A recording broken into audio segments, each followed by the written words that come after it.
우리 앞뒤좌우로 성도의 교제에 인사 나누겠습니다. 지혜를 들읍시다. 시작. 지혜를 들읍시다. 한 번 더 인사하겠습니다. 훈계를 들읍시다. 시작. 훈계를 들읍시다. 훈계를 들읍시다. 지난주에는 공평한 저울이라는 제목으로 잠언 11장의 하나님 말씀을 선포했습니다. 한 주 동안도 예수 그리스도를 공평한 돌, 공평한 추로 모시고 공평한 저울 같은 삶을 사셨는지요? 오늘은 양약고구라는 제목으로 잠언 12장의 특별 계시를 선포하고자 합니다. 다 함께 따라하겠습니다. 양약고구. 양약고구. 우리는 쓴 약을 잘 먹습니까? 몸이 약해지고 병이 들면 약을 써야 됩니다. 약을 쓸 때 특히 한방에서 쓰는 약들은 대부분 맛이 새콤달콤하죠? 그렇지 않습니다. 씁니다. 색깔도 검은색이죠. 그 맛은 쓰디씁니다. 그런데 그 쓴 약들이 고구, 그죠? 쓰디 쓴 약이죠. 근데 양약이라는 거예요. 그래서 한자로 이 양약고구라는 말은 몸에 좋은 약이 입에 달다 쓰다라고 하는 것이죠. 특히 기름기를 많이 드시는 분들, 마라탕을 하루에 한 번씩은 드시는 분들, 그 마라 기름이 전부 소기름인 거 아시죠, 여러분? 오늘 또 새로운 계시가 임하고 있습니다. 이 소기름은 굿기름이라 그래서 흰 기름인데 동물 기름 중에 가장 안 좋은 기름이죠. 이 기름이 여러분 혈관에 들어가면은 여러분이 그렇게 싫어하는 뭐가 생겨요? 콜레스테롤, 동맥경화, 고혈압이 여러분 혈관이 이런 파이프 같은 관인데 거기 기름때가 계속 끼는 거, 좁아지는 거, 합이 올라가는 거. 가끔 스트레스를 푸는 차원에서 드실 수 있으나 뭐 그렇게 화가 나는지 그렇게 매운 걸 드시는지 모르겠지만 가끔 드실 수 있습니다. 그런데 그 기름이 굿기름이에요. 그냥 여러분 미역국에 소고기 넣고 끓여서 잠깐 식혀도 위에 양초처럼 딱딱하게 하얗게 뜨죠. 그걸 통째로 녹여서 고추기름이랑 같이 우려낸 게 그 마라 기름이에요. 갑자기 입맛이 돌죠.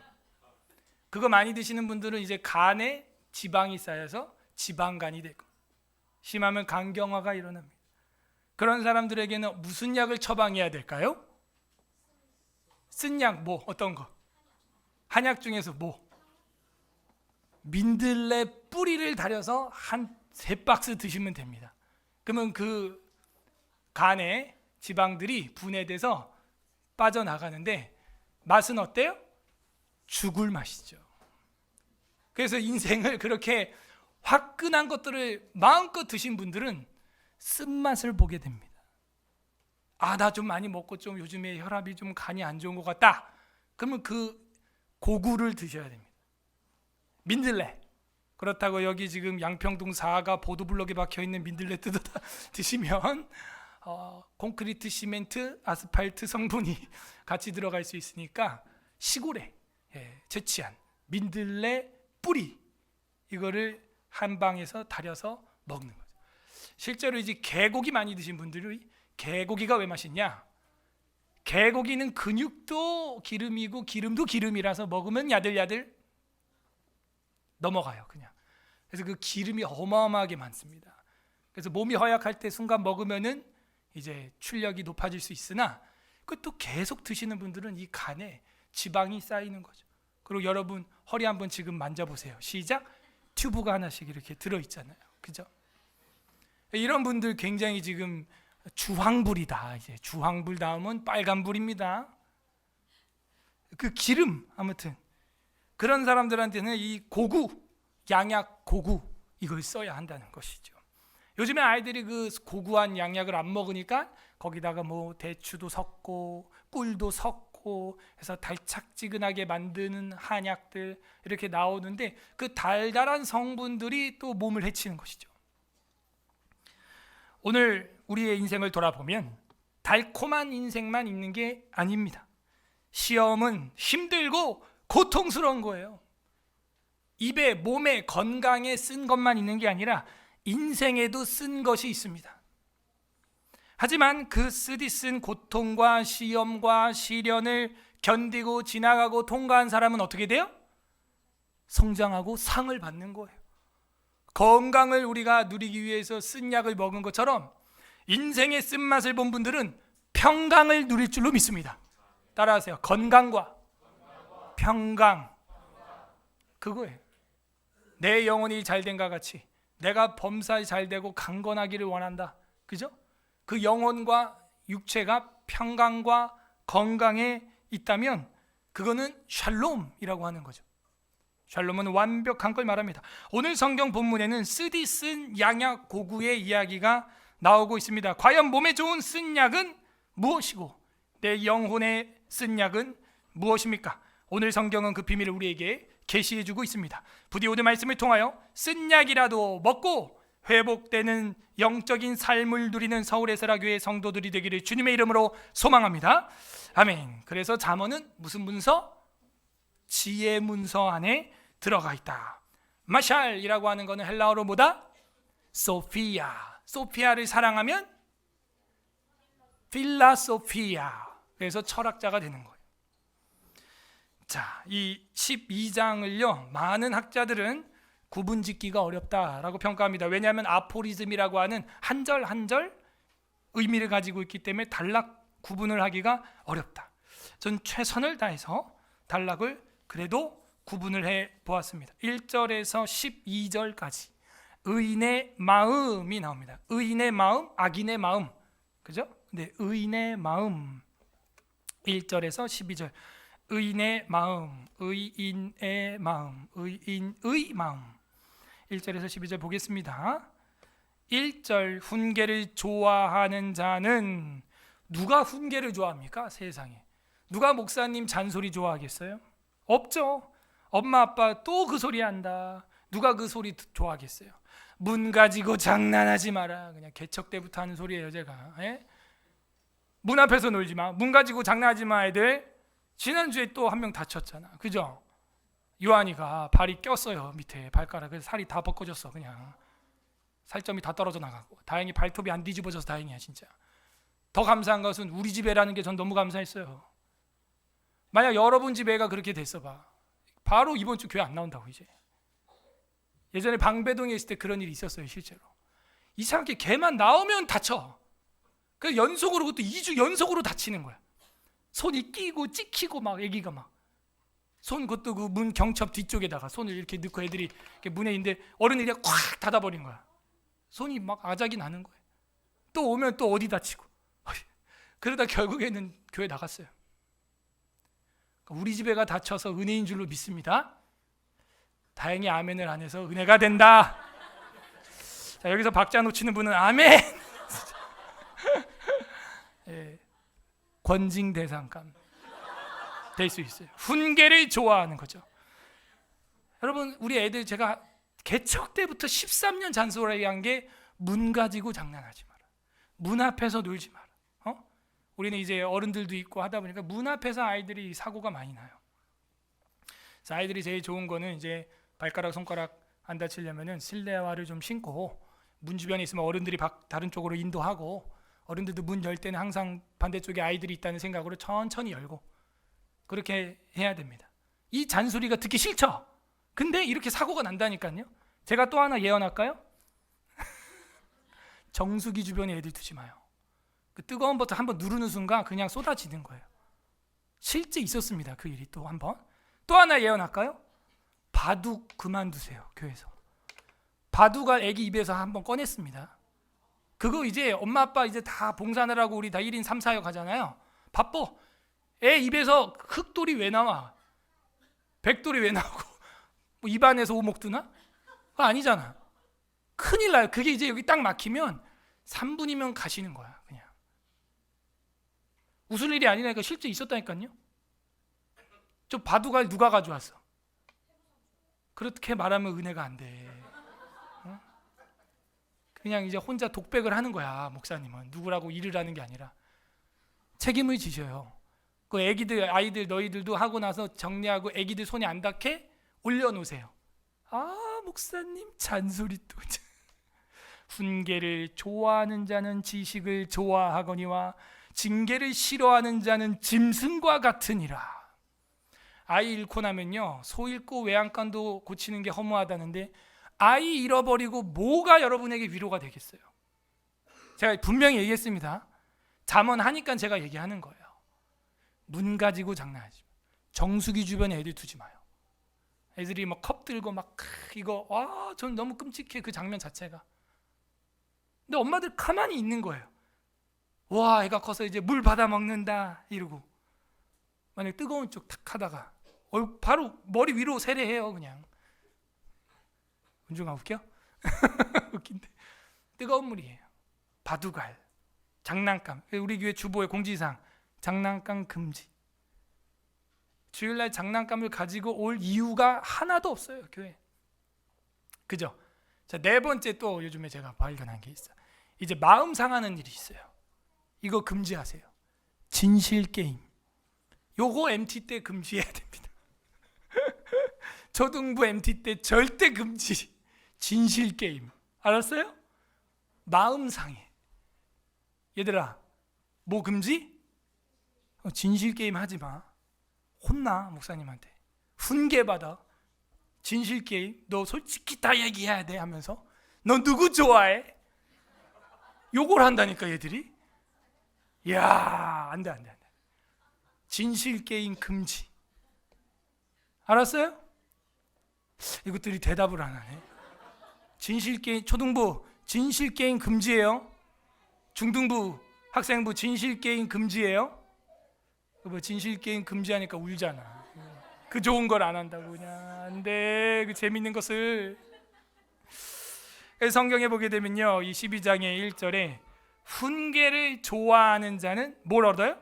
지식을 좋아한대. 여러분, 이 잠언의 핵심 키워드가 뭐예요? 여호와를 경외하는 것이 지식의 근본이다. 지혜의 근본이다. 이 지혜와 지식은 동전의 양면으로 쓰이고 있다는 걸 우리는 다 확인을 했습니다. 훈계가 뭐냐면 무사르라고 하는 히브리어인데, 이게요, 책망이에요. 잔소리는 약과고요, 이 훈계라고 하는 단어는 책망, 징계라는 의미도 또 가지고 있습니다. 하반절의 징계라고 하는 단어는 히브리어로 다른 단어지만 역시 또 징계라고 하는 단어의 의미를 가지고 있죠. 우리도 훈계, 책망, 징계, 교훈, 다 비슷한 어휘로 사용되고 있잖아요. 훈계를 좋아하는 자는 지식을 좋아한다. 여러분, 아까 필라소피, 정말 지혜와 지식을 좋아하십니까? 그럼 어떻게 해요? 뭘 들어야 돼요? 훈계를 들어야 돼요. 저도 어렸을 때는요, 누가 나 좀 혼내주면 좋겠다, 그런 생각을 할 때가 있었어요. 모르니까. 누가 나를 지도해주면 좋겠다. 그러면 어떻게 해요? 고칠 수 있으니까. 그래서 학교 다닐 때 여러분 어떻게 했어요? 매 맞고 혼나고 꾸중 듣고 선생님 앞에서 들어갈 때 감사합니다 하는 거예요. 그 힘들게 그 에너지를 써서 그 선생님도 스트레스를 쓰면 생명이 단축될 텐데 나에게 그 생명을 썼잖아. 지금 얼마나 감사해. 선생님, 목사님, 감사합니다. 훈계를 좋아하는 자는 지식을 좋아하는 거고요, 징계를 싫어하는 자는 뭐와 같대요? 와, 짐승과 같으니라. 징계 좋아하십니까, 여러분? 징계 싫어하면 짐승 같대요. 짐승. 어흥. 사람이에요, 짐승이에요? 옆 사람 얼굴 한번 보세요. 시작. 사람입니까, 짐승입니까? 네? 징계를 싫어하면 짐승과 같다는 거예요. 이게 제 얘기가 아니고요, 성경 이야기인 줄로 믿습니다. 애기들아, 학생들 여기 보세요. 엄마 아빠가 여러분 징계할 때 들어 안 들어? 앞에 봐. 쓰지 마. 믿음은 쓰는 데서 나는 게 아니야. 믿음은 어디서나? 알고 있구만. 잘 들어. 훈계받고 징계받을 때 그거를 좋아해요, 싫어해요? 여러분 대답해봐. 좋아해, 싫어해? 싫어해? 그럼 짐승이야. 징계받을 때 좋아해, 싫어해? 난 좋았던 적이 있다 하는 사람. 혼나는 게 좋았던 적이 있다. 어우, 손 내리고. 와, 우리 은종씨 많이 혼나세요. 바른 길로 가게 될 것입니다. 이게 이 잠언 12장의 핵심 구절이에요. 이 1절이 별표 1000개. 그래서 의인의 마음이라고 우리가 이 단락의 제목을 잡았는데, 결국 의인의 마음은 어떠냐? 훈계와 징계를 달게 받는다. 양약, 고구, 이거를 좋아한다는 것. 충언역이라는 뜻이죠.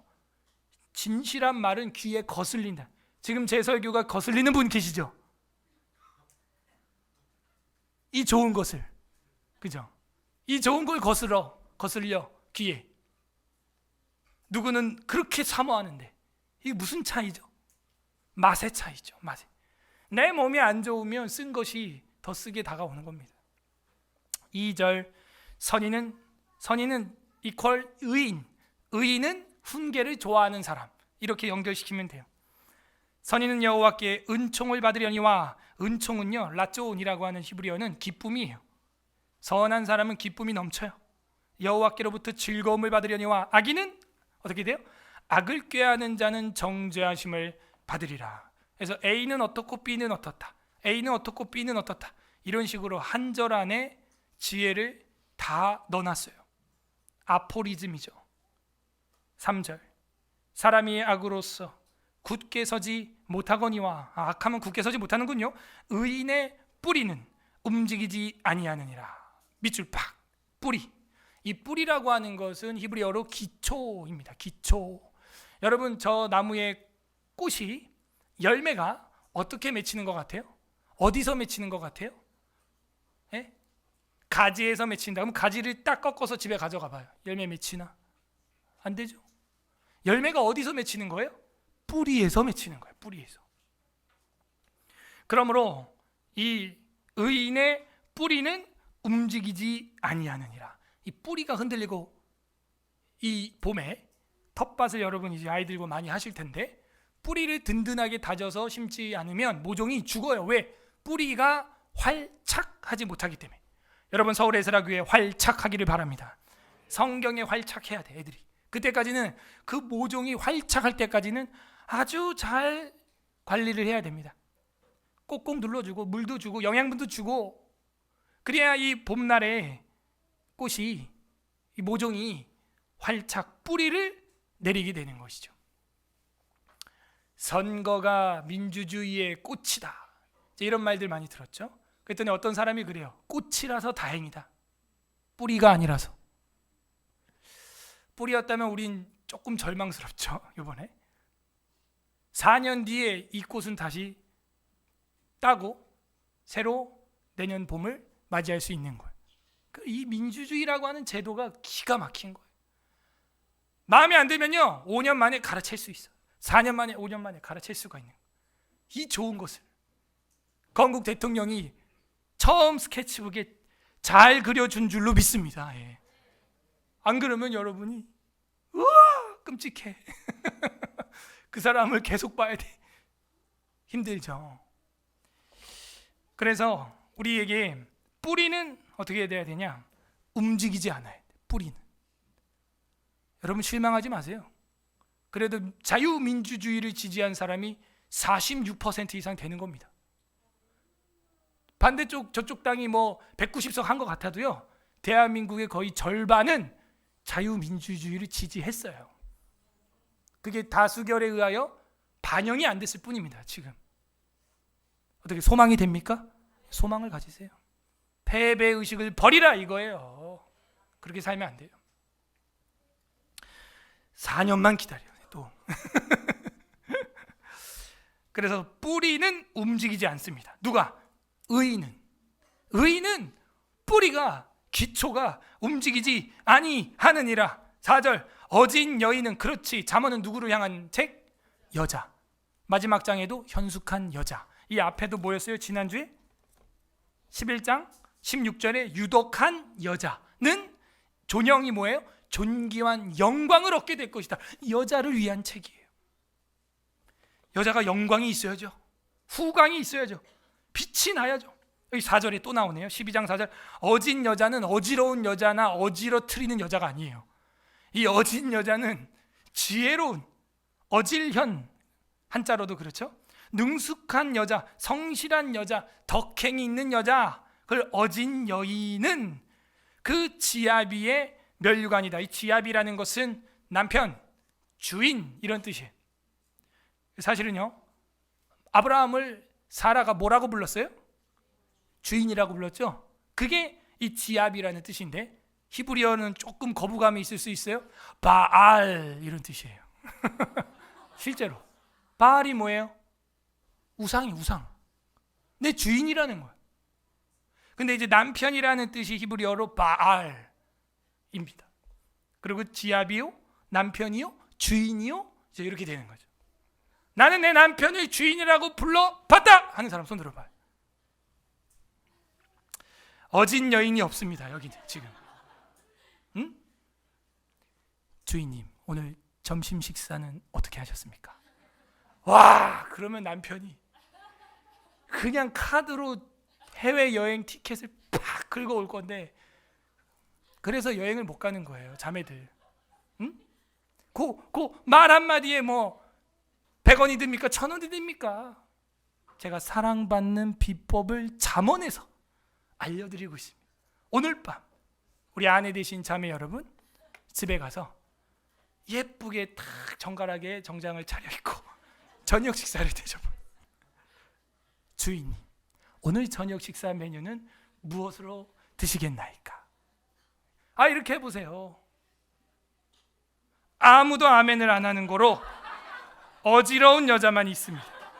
어진 여인은 지아비의 멸류관이나 욕을 끼치는 여인은 그 지아비의 뼈가 썩게 갖게 하느니라. 이 뼈가 썩으면 죽어요. 왜냐면 뼈 안에서 피를 만들어내거든요.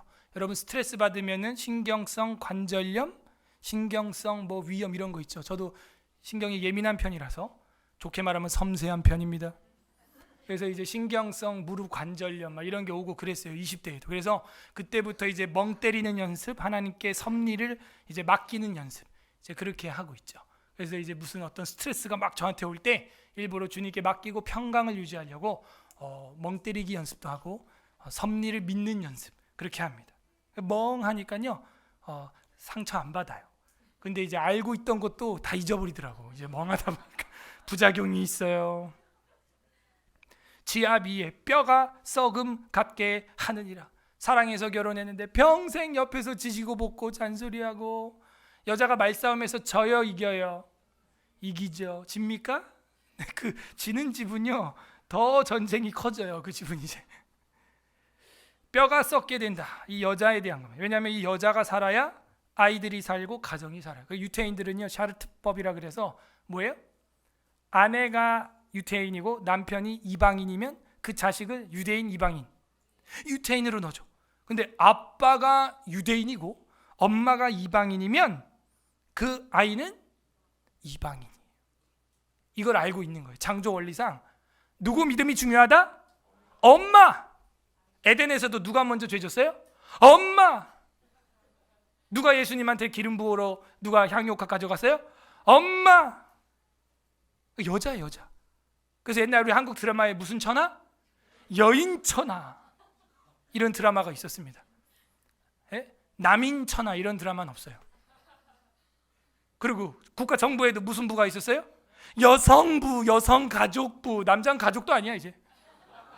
왜 남성부는 없어?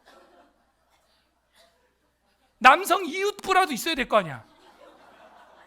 여성부, 막 여성가족부, 막 여성 막 이 세상은 여자가 통치하는 것이다. 여러분 그걸 알아야 됩니다. 여러분 집안의 어머니가 여인이 판단 하나 잘못하면 그 집은 끝났어요. 교회도 보세요. 남편이 그렇게 핍박자고 불신자인데 아내가 믿어. 그러면 그 집안의 자식들이 어떻게 돼요? 믿어요. 근데 아내가 불신자의 핍박자요, 아빠가 믿잖아요. 그러면 그 집안 아이들이 어떻게 되는 줄 알아요? 안 믿어요. 희한하죠. 우리 아빠 교회 다니니까 나 우리 아빠 교회 가야지 이러고 나오네. 난 한 명도 못 봤어. 솔직히 얘기할까요? 서울 에스라 교회 여러분 누가 등록하자 그랬어? 우리 남편이 가자 그랬다 하는 집 손 들어봐 한번. 뭐 있을 수 있죠. 몇 개 있습니다. 국보급이죠. 뭐 우리 장로님 집안, 우리 옥신덕, 문상현, 그 결혼할 때 이제 OEM으로 결혼을 했기 때문에 이제 이렇게 오신 거죠. 그런데 대부분이 다 여성분들인 거예요. 이게 여자분들이. 그러므로 4절에 이 어진 여인이라고 하는 것은요, 현숙한, 성실한, 덕행 있는 여인으로서 종교적으로, 도덕적으로 온전하게 두루 이롭게 하는 능력을 가진 여자를 말해요. 그렇지 않으면 온 집안이 뼈가 썩음 같다는 거예요. 다툼이 그치지 않습니다. 싸움이 멈추질 않습니다. 평강이 없습니다. 5절 의인의 생각은 이 의인의 마음에 대한 단락이 맞구나. 속사람을 다루고 있어요. 의인의 마음이라고 제가 1절에서 12절 단락 제목을 했죠. 의인의 생각은 정직하여도 악인의 도모는 속임이니라. 그렇군요. 속사람이 문제군요. 그래서 의인은 훈계를 듣고, 그죠? 의로운 여자는 남편의 면류관이 되는 거군요. 6절에 악인의 말은 사람을 엿보아 피를 흘리자 하는 것이거니와 정직한 자의 입은 사람을 구원하느니라. 그렇군요. 악인과 의인이 지금 비교되고 있어요. 악인은 죽이자, 피 흘리자 이러고 있고, 정직한 사람은 사람을 구원하자 이런 말들을 한다는 거예요. 여러분 입에서 어떤 말이 나오고 있어요? 7절 악인은 엎드려져서 소멸되려니와 의인의 집은 서 있느니라. 전쟁에서 서 있는 군인은 승리자고요, 쓰러져 있는 군인은 죽은 거고 패전병입니다. 의인의 집은 서 있다라는 얘기는 승리한 집안입니다. 여러분 집안이 승리하기를 바랍니다. 8절 사람은 그 지혜대로 칭찬을 받으려니와 마음이 굽으면 굽은 자는 멸시를 받으니라. 그렇군요. 의인의 마음에 대한 단락이 맞군요. 사람은 그 지혜대로 칭찬을 받고 마음이 굽은 사람은 멸시를 받아요. 넌 마음이 왜 이렇게 삐딱하니? 모양이 생긴 대로 물이 담기는 거예요.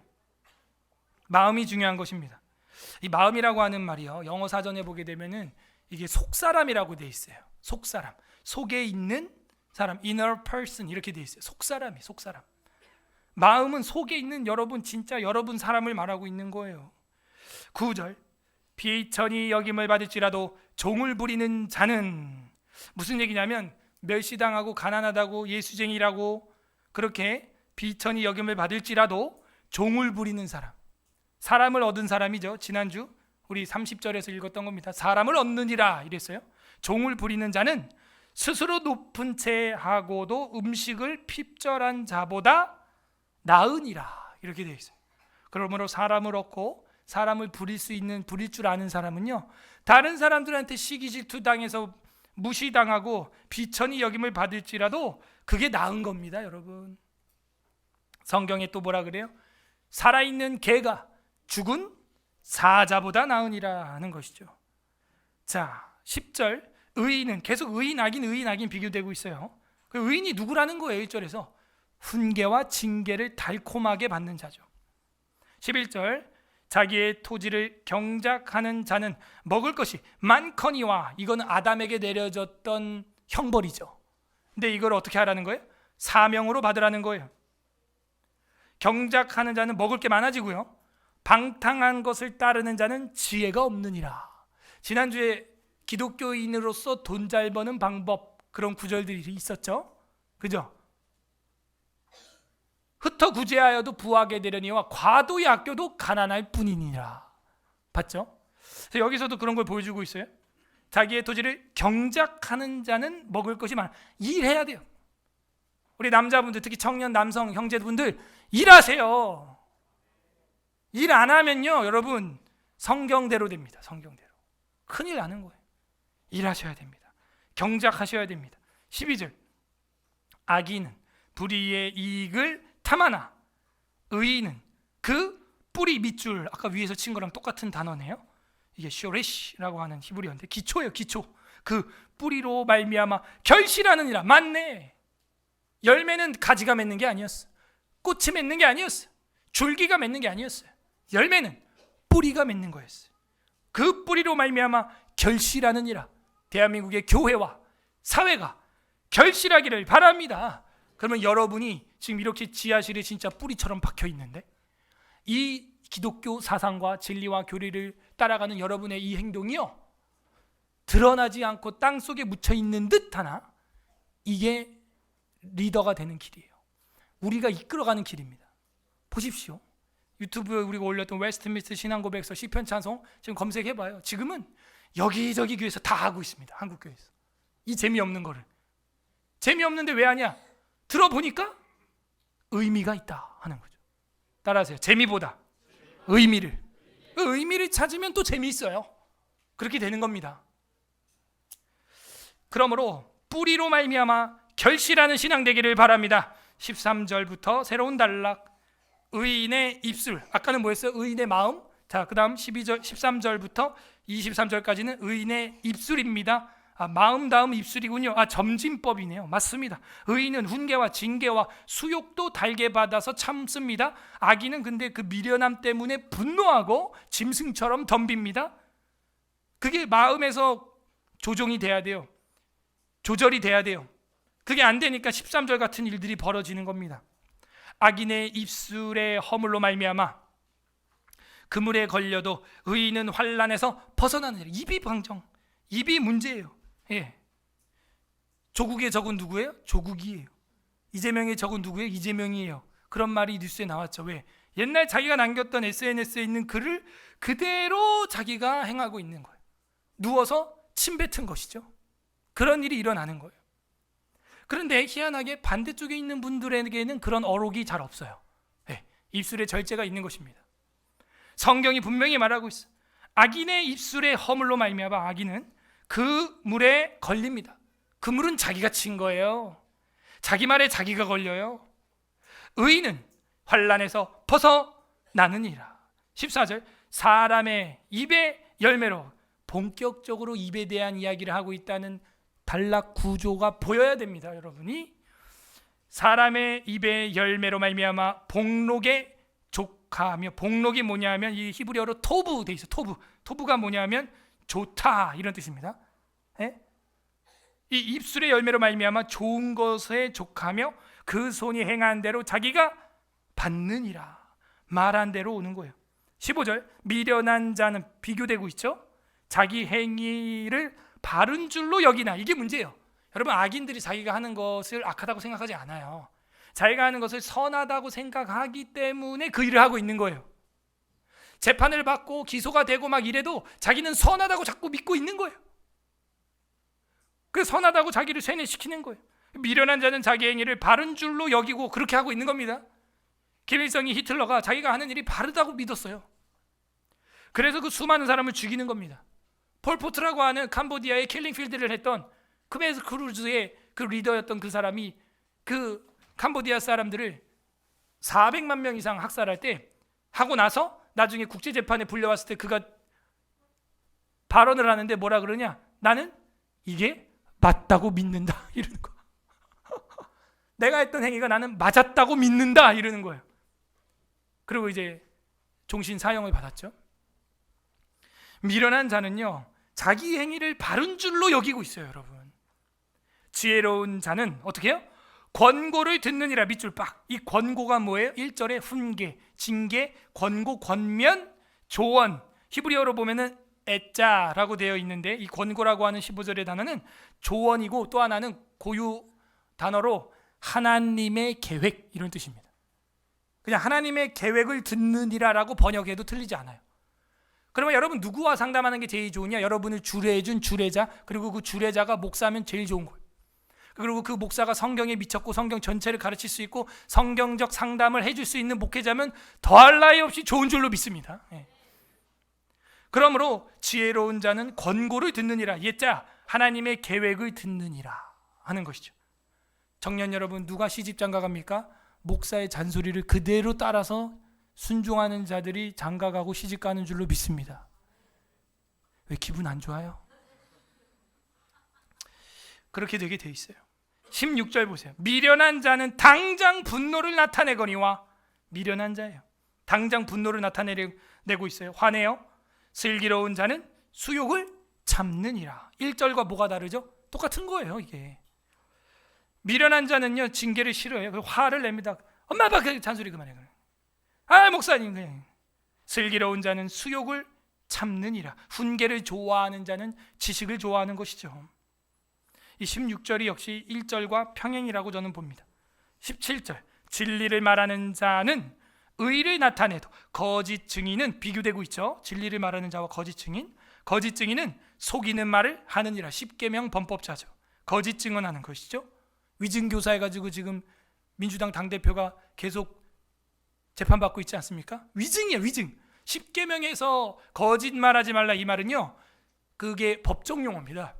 위증하지 말라 이게입니다. 십계명 18절 칼로 찌름같이 함부로 말하는 자가 있거니와 지혜로운 자의 혀는 뭐예요? 양약과 같으니라. 양약고구네요. 양약은 뭐예요? 쓴 것입니다. 18절 별표 칼로 찌름같이 함부로 말하는 사람이 있어요. 말을 막 하면 안 돼요. 그래서 지혜로운 자는 어떻게 해요? 그 혀는 양약과 같으니라. 조금 쓰긴 한데 좋은 거예요. 나를 건강하게, 간에 있는 지방을 다 빼내는 민들레 뿌리와 같아요. 19절 진실한 입술은 영원히 보존되거니와. 그래서 잠언이 영원히 지금 알려지고 있군요. 거짓 혀는 비교되고 있죠. 잠시 동안만 있는 겁니다. 그 잠시 동안만 모면하려고 후보로 나와서 TV에서 막 거짓말하는, 위증교사 하는 거예요. 막 거짓말하는 거. 그래야 빨리 표를 얻으니까 잠시 동안 넘어가려고. 성경에 다 써 있어요.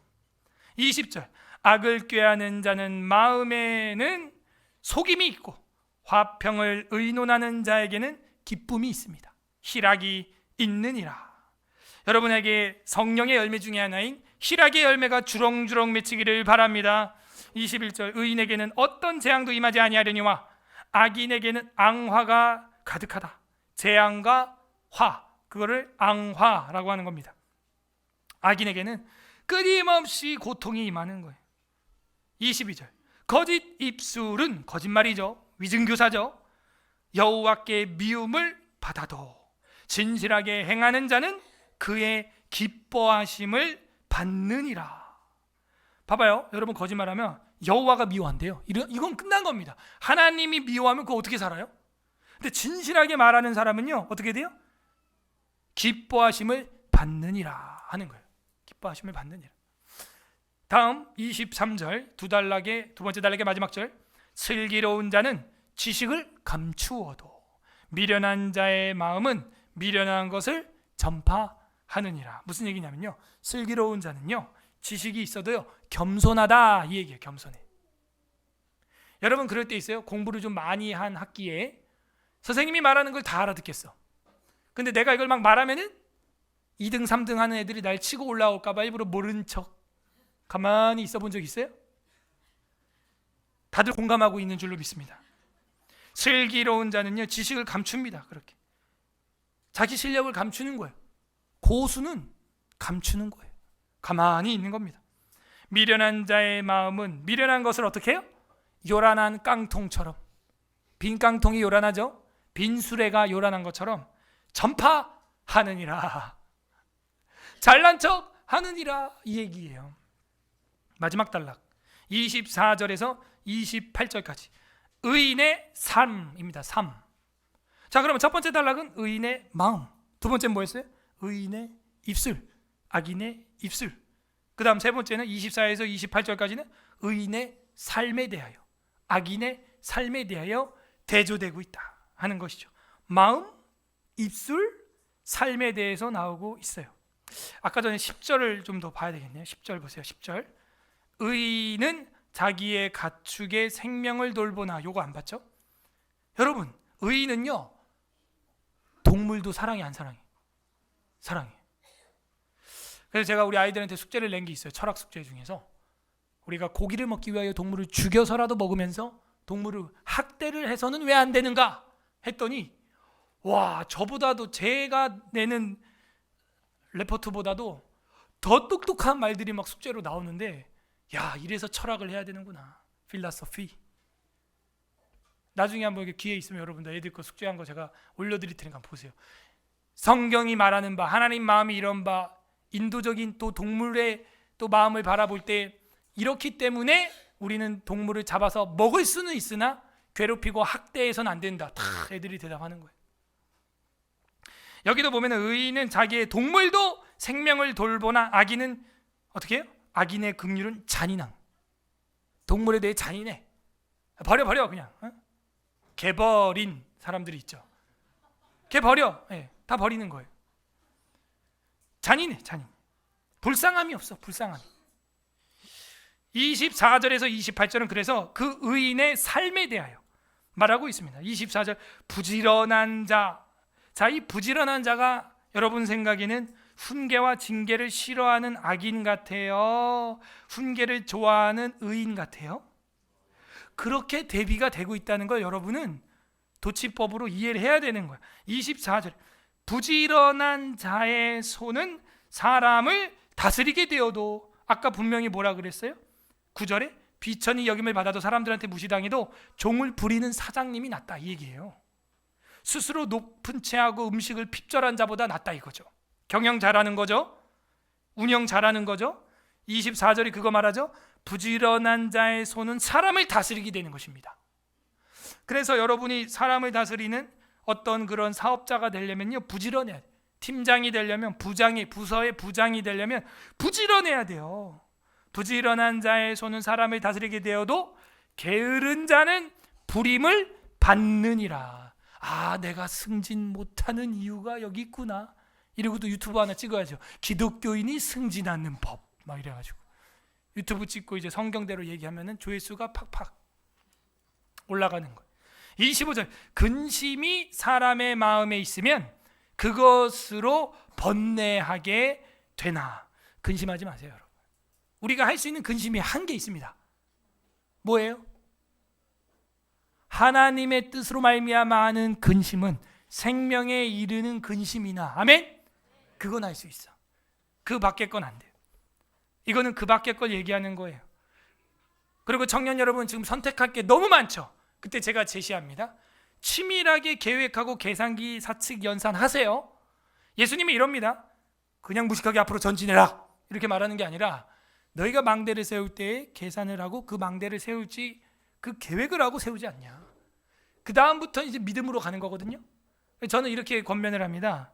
여러분 뭐 취업, 공부, 결혼, 뭐 여러 가지 이사, 뭐 집 문제 여러 가지 할 때 고민되죠. 뭐 하다못해 뭐 물건을 하나 사도, TV, 자동차 뭐 이런 걸 사도 고민되죠. 뭘 할까? 그러면요, 그냥 한 두세 가지 정도만 고민하세요. 예?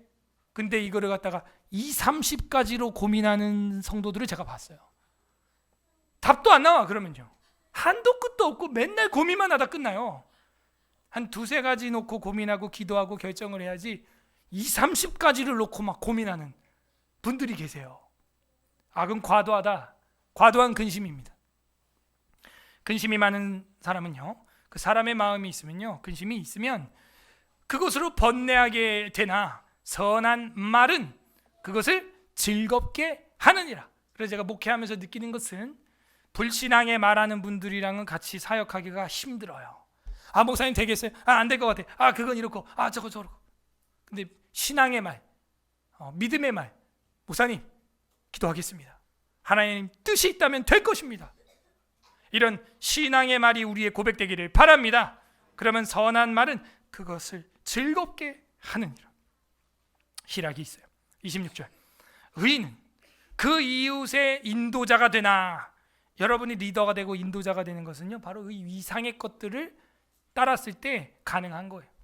그때 여러분이 조직을 이끌어갈 수 있게 됩니다. 인도자가 되나 악인의 소행은 자신을 미혹하느니라. 이 악한 자는요, 자기도 속여, 스스로 속여. 그런데 여호와 하나님은 스스로 속지 않는 분이죠. 만홀히 여김을 받지 않는 분이죠. 악인은 자기를 속여야 돼. 그리고 자기가 하는 일을 악하다고 생각하지 않아요. 악인은 자기가 행하는 것이 바른 줄로 여기나. 15절 분명히 말했습니다. 스스로 속여야 돼요, 일단. 근데 이 사람이 누구냐? 부지런한 자와 대비되는 자이니 27절 게으른 자군요. 게으른 자는 그 잡은 것도 사냥하지 아니하나니. 다른 성경에는 게으른 자는 그 숟갈로 뜬 음식을 입으로 가져가기도 귀찮아한다, 이러고 있어요. 있는 것도 먹지 않아. 뻔히 할 수 있는 것도 하지 않아. 게으른 자예요. 자, 여기서 무서운 건 단지 게으른 자가 게으른 자에서 끝나지 않는다는 것이죠. 12장에선 이게 누구랑 지금 같은 그룹에 속해 있냐는 거예요. 1절에서 말하는 훈계를 좋아하지 않는 자, 징계를 싫어하는 자, 어진 여자가 아닌 여자, 지아비의 고통이 되는 여자며, 그리고 미련한 자요, 자기가 행하는 일이 바른 줄로 착각하는 자요, 악을 꾀하는 자요, 입에서 찌르는 말, 칼로 찌르는 같이 함부로 말하는 자요, 거짓 증언하는 자요. 그 자가 마지막 결론에 지금 27절에 24절과 27절에 게으른 자로 나타나고 있어요. 예수님이 말씀하십니다. 약하고 게으른 종아, 게으르지 마세요. 악한 자에게 속했을 확률이 큰 열매입니다. 게으른 자는 그 잡은 것도 사냥하지 아니하나니 사람의 부귀는 부지런한 것이니라. 크리스찬이 부자 되는 방법 하고 딱 이야기할 수 있겠죠. 마지막 28절 합독합니다. 시작. 공의로운 길에 생명이 있나니 그 길에는 사망이 없느니라. 결국에는 이게 공의와 불의의 문제로 결론을 내리고 있어요. 지난주에도 공의, 우리의 공의는 예수님이라 그랬죠. 공의로운 길엔 생명이 있어요. 그리고 그 길에는 사망이 없습니다. 지난주에 뭐라 그랬어요? 30절 보세요. 11장 30절 다 같이 읽어보세요. 지난주 겁니다. 11장 30절 시작. 의인의 열매는 생명나무라. 지혜로운 자는 사람을 얻느니라. 통하고 있죠. 잠언의 결론이 어떻게 나오고 있습니까? 생명나무, 생명에 있나니, 그죠? 사람을 얻느니라, 사망이 없느니라, 이렇게 되는 거예요. 여러분이 이 훈계와 지혜와 지식을 멸시하게 되면은 생명나무의 열매를 먹을 수가 없게 되고, 생명을 잃어버리게 되고, 사망이 오게 되고, 사람을 잃어버리게 되는 것이죠. 그럼 이 잠언 12장에서 말하고 있는 지식, 훈계, 징계, 의, 공의, 이게 뭐겠어요? 양약이에요. 양약. 아까 18절에서 말했던 그 혀의 양약입니다. 우리 영혼의 최고의 양약이 되신 분, 우리가 병들어서 그냥 장애가 생기는 정도가 아니라 죽어 지옥에 가고 절망의 고통에서 둘째 부활을 하여 영원한 고통을 당해야 되는 저와 여러분에게 양약이 무엇입니까?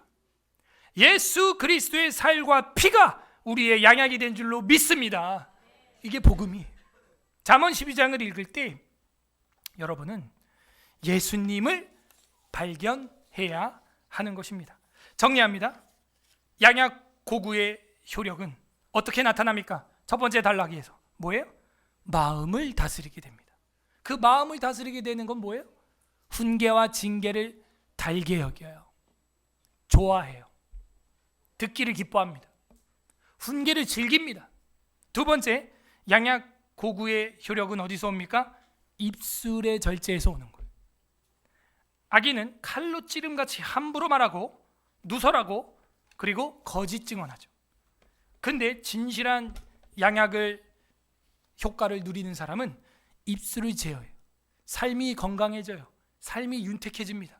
세 번째, 양약 고구의 효력은 어디서 옵니까? 나의 삶을 충성할 때예요. 부지런히 뭡니까? 충성이에요. 충성. 그러므로 게으르지 않고 슬기롭게 부지런히 하나님을 섬기는 것입니다. 그렇게 부지런한 행동으로 자신을 다스릴 때 양약 고구의 효력이 어떻게 나타나요? 생명길로 사망이 없느니라 하고 끝이 나게 됩니다. 관련 구절 미가서 2장 6절 찾아보세요. 미가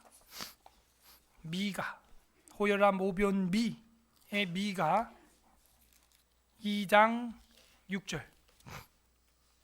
호요람 오변 미가 2장 6절 1293페이지 1293 자, 1293 하는 건 아이들 때문에 그래요. 1293 페이지 1293페이지 미가 2장 6절 합독합니다. 찾았으면 아멘. 시작. 그들이 말하기를 너희는 예언하지 말라. 이것은 예언할 것이 아니거늘 욕하는 말을 그치지 아니한다 하는도다. 미가 선지자의 설교를 뭐라고 평가하고 있어요? 이 듣기 싫어하는 타락한 종교 지도자들이 예언하지 말라. 욕하는 말을 그치지 않는구나. 이 욕이라고 하는 게 이제 히브리어로 캐리마 이렇게 되어 있는데 욕이 뭐예요? 한국어 사전에도 욕 이렇게 찾아보면 비난, 수치, 망신, 굴욕, 모욕 이렇게 되어 있어요. 히브리어도 똑같아요. 이 욕이라고 하는 게 무슨 우리가 생각하는 어떤 거친 된소리가 나는 그런 글씨들을 말하는 게 아니라 그 사람을 어쨌든 망신을 주고 수모를 주면 그게 다 욕이에요. 그런데 미가 선지자의 설교를 지금 타락한 종교 지도자들과 법관들이 욕으로 듣고 있다는 거예요. 목사님의 설교를 듣기 싫다 이거예요. 욕으로 듣고 있다는 것이죠. 마침내 복이 되지 않아요. 이 사람들은 어떤 설교 좋아하는 줄 아세요? 11절 좋아. 11절 읽어보세요. 시작.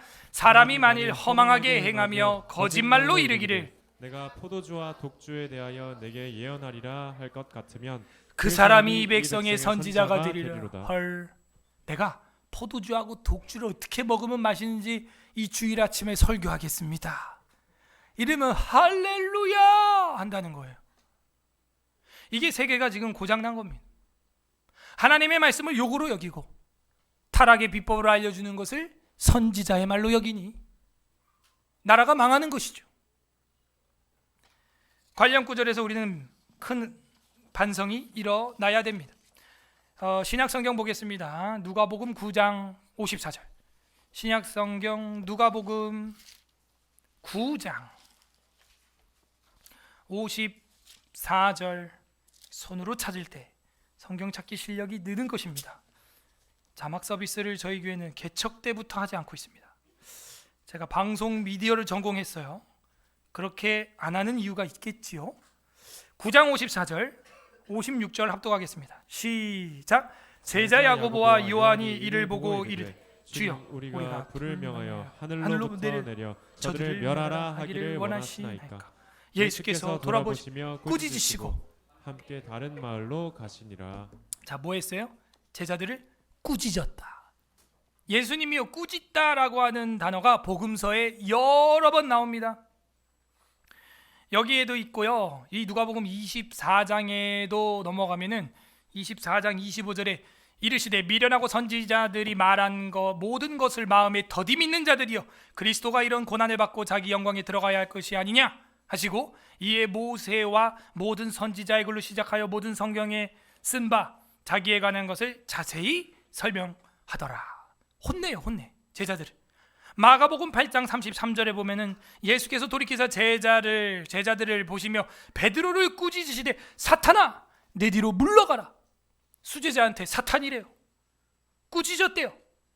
제가 여러분들 중에 누구를 제가 권징도 뭐 여러 번 했지만 훈계할 때 야 이 사탄아 이런 적은 없어요. 그죠? 그러니까 여러분 담임 목사가 아주 그 온유하고 부드럽고 오래 참기를 잘하며 제가 여러분한테 야 이 사탄아 하면서 교회를 망치려고 하는구나 하면서 꾸짖어 막 그렇게 한 적이 없습니다. 근데 우리 예수님은요 단호했어요. 제자들도 꾸짖으시고 베드로가 십자가를 역행하는 말을 할 때는 또 꾸짖으시고 우리 장로교 헌법 웨스트민스터 신앙고백서 30장 교회의 권징 파트가 아예 장으로 들어가 있습니다. 권징 2항 이 직원들에게는 이 목회자를 말해요. 천국 열쇠가 맡겨져 있다. 그죠? 베드로에게도 줬죠. 이 열쇠에 의하여 그들은 말씀과 권징을 사용하여 죄를 보류시키기도 하고 용서하기도 하며 회개치 않는 자들에게는 천국문을 닫기도 하고 회개하는 죄인에게는 복음을 전해주고 때에 따라 권징을 사면해 줌으로써 천국문을 열어주는 권세를 가지고 있다. 여러분 권징의 목적은 뭐예요? 사람을 잘라내는 거죠? 몰아내는 거죠? 아니죠. 권징의 목적은 뭐예요? 회복시키는 거예요. 치료하는 거예요. 돌아오게 하는 거예요. 같은 30장 3항 교회의 권징이 필요한 것은 범죄한 형제들을 교정하여 잃어버리지 않기 위함이요. 그래서 수요일마다 우리 뭐예요? 권징 중에 있는 자들을 위하여 매주 기도합니다. 다른 사람들이 그 같은 죄를 범하지 않도록 막기 위함이요. 전체 덩어리를 오염시킬지도 모르는 누룩을 깨끗이 제거하기 위함이요. 그리스도의 명예와 복음에 대한 거룩한 고백을 옹호하기 위함이요. 하나님의 진노를 미연에 막기 위함이요. 그런데 그리스도의 언약과 그의 언약의 도장들이 악명 높고 완악한 범죄자들에 의하여 더럽혀지는 것을 신자들이 묵인하는 경우에는요 하나님의 진노를 교회가 당하는 것이 마땅하다 이렇게 돼 있어요. 경거망동 오만 방자하고 있는데도 권징이 없고 가만히 놔뒀다? 그러면 나중에 그 교회는 하나님 앞에서 진노를 받을 거라는 거예요. 오히려 아하 그렇군요. 진실 게임 하면 치리합니다. 이제 그죠? 권징이에요. 권징. 왜? 여러분의 마음과 육체를 지키기 위해서, 상처받지 않게 하기 위하여 그런 거죠. 그걸 가만히 뒀다가는 교회가 서로 비난하고 비하하고 망가지는 거예요. 그럼 어떻게 돼요? 목사님이 권징하지 않아요. 하나님의 진노를 교회가 당하는 것이 마땅하다, 이렇게 됩니다. 오늘 하나님의 마음은 어떤 것입니까? 여러분에게 성경 말씀을 통하여, 진리와 교리를 통하여, 시편 찬송을 통하여 양약을 주시고 싶은 아버지의 마음, 나아라 여호와 라파 하는 거예요. 주님의 마음, 아버지의 마음입니다. 민들레 뿌리 좀 먹어라 하는 거예요. 쓰지 먹어라, 그래야 너가 산다. 각자 적용해 보시기 바랍니다. 나는 마음을 잘 다스리고 있는가? 두 번째, 나는 입술을 잘 다스리고 있는가? 세 번째, 나는 행동을 부지런히 충성되이 잘 다스리고 있는가? 끝맺습니다. 우리 주 예수 그리스도께서도 쓴 잔을 드셨습니다. 오늘 마지막 성경 마태복음 26장 39절 보고 마치겠습니다. 마태복음 26장 39절, 마지막 성경 합독하겠습니다. 마태복음 26장 39절, 마태복음 26장 39절 합독합니다. 47페이지에 있습니다. 시작. 조금 나아가사 얼굴을 땅에 대시고 엎드려 기도하여 이르시되, 내 아버지여, 만일 할만하시거든 이 잔을 내게서 지나가게 하옵소서. 그러나 나의 원대로 마시옵고 아버지의 원대로 하옵소서 하시고. 아멘. 예수님도 십자가에 쓴 잔은 마시기 싫었어요. 그러나 나의 원대로 마시고, 의사 대신 라파 대신, 라파가 의사란 뜻이에요. 아버지 뜻대로 하겠습니다. 우리도요, 결국에는 이 길을 가야 되는 겁니다. 예수님은요, 안 지어도 될, 안 마셔도 될, 안 가도 될 지옥의 고통을 쓴 잔을 다 마신 거예요. 양쪽에 있는 강도들은 살아 있었으나 그 전에 돌아가실 정도로 너무나 쓴 잔을 드신 거예요. 왜? 저와 여러분이 눈과 손과 발로 지었던 죄로 인하여, 머리로 지었던 죄로 인하여 예수님 머리에 가시관 쓰시고, 손발에 못 박히시고, 옆구리 창자국 나시고, 침뱉음 당하시고, 옷 다 벗김 당하셔서 욕을 당하신 거예요. 저와 여러분이 그렇게 살릴 만한 가치가 있는 사람입니까? 아니잖아요. 우리의 어린 시절을 돌아볼 때도 아니잖아요. 말썽꾸러기 말 안 듣는 그런 뒷골목의 개구장이들이었잖아요. 어떻게 우리 같은 사람들을 위하여 독생자 예수 그리스도께서 쓴 잔을 드셨냐, 이거죠. 이거는 말로 설명이 안 돼요. 그래서 우리는 이걸 은혜라고 하는 것입니다. 주님은 그 비아의 길을 걸어가셨고 쓴 잔을 마셨죠. 그 비아 뒤에 뭐가 있습니까? 영광, 부활의 소망이 있었던 것입니다. 예수 그리스도께서 십자가에 쓴 잔을 드시고 저와 여러분에게 영원한 건강을 주시고, 그 건강을 넘어 영생의 평강을 주신 줄로 믿습니다. 이것을 믿기만 하면 모든 죄와 징벌과 지옥의 문제를 하나님의 심판날에 패스 오버, 넘어가게 해주셨다는 거죠. 몸이 약해지고 병들면 약을 써야 됩니다. 특히 한방에선 쓴 약을 쓰죠. 오늘 성경 본문은 바로 그 영원한 복음으로 양약 삼고, 인생이 쓰지만 그 십자가의 길로 초대하고 있는 겁니다. 바울은 말합니다. 복음과 함께 뭘 받아라? 고난을 받아라. 부디 오늘 말씀을 묵상하고 복음을 묵상하면서 쓴 약이라도 삶에서 먹고 회복된 삶을 누리는 서울에스라교회 성도들이 되기를 주님의 이름으로 소망합니다. 아멘. 우리는 쓴 약을 잘 먹습니까? 설교를 생각하면서 12장 읽겠습니다. 잠언 12장. 이 시간 말씀을 생각하면서 감사기도 합시다. 여러 가지 시험과 시련과 고통 중에서도 주님의 말씀으로, 주의 성령으로 내 인생에 양약고구를 주시고 그 복음과 함께 고난을 받았던 시절을 지나 주님의 나라를 바라보게 하시니 감사합니다. 감사기도 하시고, 두 번째는 회개합시다. 하나님의 양약이 쓰다고 우리가 주를 원망하고 주의 말씀을 회방하고 불순종했던 것 용서하여 주시옵소서. 세 번째로는 간구합시다. 앞으로 내 인생에 또 이 고구와 같은 양약이 올 때마다 달게 받게 하여 주시고 내 마음과 입술과 행동을 주님 앞에서 아름답게 살아가게 하여 주시옵소서. 우리 주님 한번 부르고 기도하겠습니다. 주님, 오 하나님 아버지 감사드립니다. 주님, 우리를 불쌍히 여겨주셔서 주님의 있는